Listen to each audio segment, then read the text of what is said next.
හැම දෙයක්ම තියෙන එක ගැන අපි කතා කරලා තියෙනවා මීට කලිනුත් මේ සාකච්ඡා මේ ධර්ම සාකච්ඡා වටවලදී. නමුත් මට පොඩි තාමත් ගැටලුවක් මේ තියෙනවා. ඒක निराකරණය වෙලා නැහැ. මේ විශ්වයක කෙලවරක් නැති නිසා මේ සාපේක්ෂව කියලා ගන්න එකේ දෝෂයක් තියෙනවා නේද කියලා. විශ්වයක කෙලවරක් නැහැ කියලා කිව්වේ විශ්වයන්වෙන් අදහස් කරේ මොකද්ද? විශ්ව කියලා මේ අදහස් කරේ අපි අවට තියෙන සියලුම දේවල්. විශ්වය නිර්මාණය වුණේ කොහොමද? අපි හැමදේම අපි අහලා තියෙන විදිහට අපි අහලා තියෙන ඒවා වැරදි වෙන්න පුළුවන්. මේ යම් කිසි දෙයක් ප්‍රසාරණය වෙලා ඊට පස්සේ බිඳිලා ගිහිල්ලා ආය ඇකිලෙනවා, ආය සංකෝච දිගහැරෙනවා වගේ තත්වයක් ගැන තමයි අනුමාන කරන්න පුළුවන්. නමුත් මේ මගේ ඒ විශ්වය ඔබ තුළට පහළ වුණේ කවද ඉඳන්ද? උත්තරයක් දෙන්න ටිකක් අමාරුයි. නෑ ඒක තමයි මම මේ විශ්වය කියන එකෙන් අදහස් කරපු දෙයින් ඔබට මම හිතන්නේ ඔබේ මේ ගැටලුවට මේ විසඳුමත් හම්බෙයි.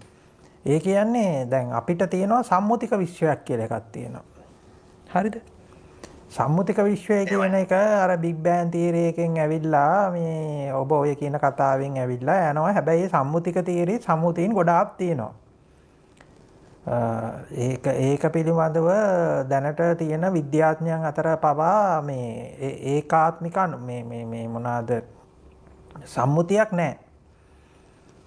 හරිද? එතකොට ඒ සම්මුතික විශ්වය පිළිබඳ තියෙන අදහසත් කාලෙන් කාලෙට වෙනස් වෙනවා. හරිද? එතකොට මේ සම්මුතීන් පිළිබඳවත් එක එක ආගමික මතවාදයන් වල වෙනස්කම් තියෙනවා. දැන් අපි හිතමු අපි දෙවියන් වහන්සේ විශ්වාස කරන පිරිස අතරේ අර දෙවියන් වහන්සේදී මට මතක විදිහට දින 6කින් මේ ලෝකය මැව්වාය කියන එක ඇතුලේ සහ බිග් බෑන් තියරි අතරේ වෙනසක් තියෙනවා. එතකොට එතන වෙනම සම්මුතියක් තියෙනවා, මෙතන තව සම්මුතියක් තියෙනවා. එතකොට විද්‍යාත්මක ක්‍රමයේ ඇතුලේ පවා අපි දන්න සාමාන්‍ය බටහිර විද්‍යාව ඇතුලේ පවා ඒකට තියෙනවා වෙනම ඒ කියන්නේ ඒකට මේ සම්මුතිය පිළිබඳවත් විවිධාකාර මේ මතවාද ඝට්ටන විවිධාකාර මත නොගැලපීම් තියෙනවා. එනිසා ඒකෙත් ඒකාත්මිකයක් නැහැ. මේකයි මේ අවසාන උත්තරය, මේකයි මේ අවසාන වශයෙන් අපිට කියන්න පුළුවන් කියලා එහෙම කියන්න පුළුවන් එකක් නැහැ. හරිද? ඔක වඩා වැදගත් වෙන ඔය විශ්වය කියන එක මොකද්ද? දැන් ඔබ හවනේ විශ්වය කිව්වහම දැන් ඔය අපි ඔය සාපේක්ෂක අදහස කිව්වනේ. එතකොට ඔතනත් ඉතින් විශ්වය පිළිබඳ සාපේක්ෂක අදහසක් තියෙනවා එතකොට. ඒතකොට ඔබට කොහෙන්ද විශ්වය ආවේ? ඒ කියන්නේ ඔබ උපන් ගමන් විශ්වය පහළ වුණාද? අඩු ගානේ ගේ හතර මායිමවත් ඔබ දැනන් හිටියද?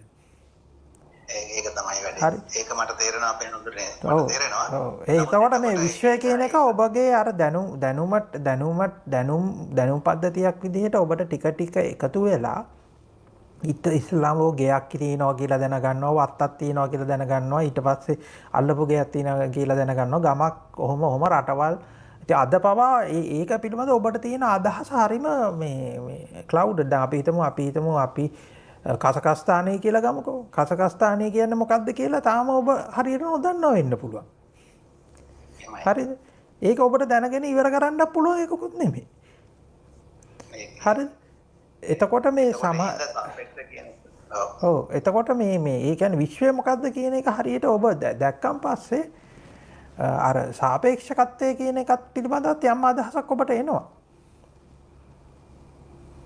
එතකොට අපි සාපේක්ෂ කියන වචනේ තව කෙටි කරලා මේ ලං කරලා ගන්නවා කියන එක ආවට පස්සේ මෙතන මේ මොහොතේ සාපේක්ෂතාවයක් ගැන කතා කරත් ඒක අවුල්ද අපේ හඳුන?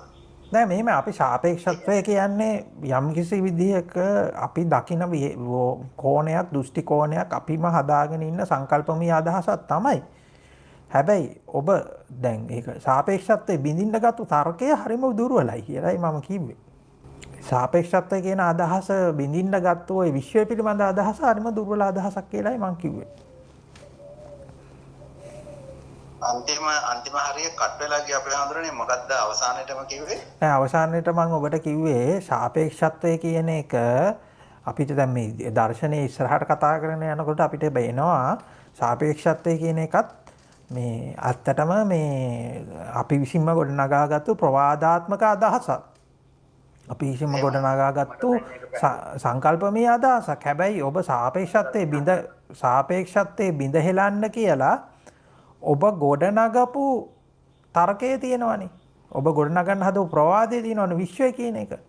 ඒක අර සාපේක්ෂත්වයේ හදන්න පුළුවන් මට්ටමට මේ සාපේක්ෂත්වයේ ඉදිරියේ ඒක නිකම්ම සුණු විසිරෙන වෙලා යනවා. ඒක මේ කඩලා බිඳෙන තරම් ඒක සාර්ථක එකක් නෙමෙයි. දැන් පැහැදිලි අපේ ආන්දරේ. දැන් පැහැදිලි පිං සිද්ධ වෙනවා.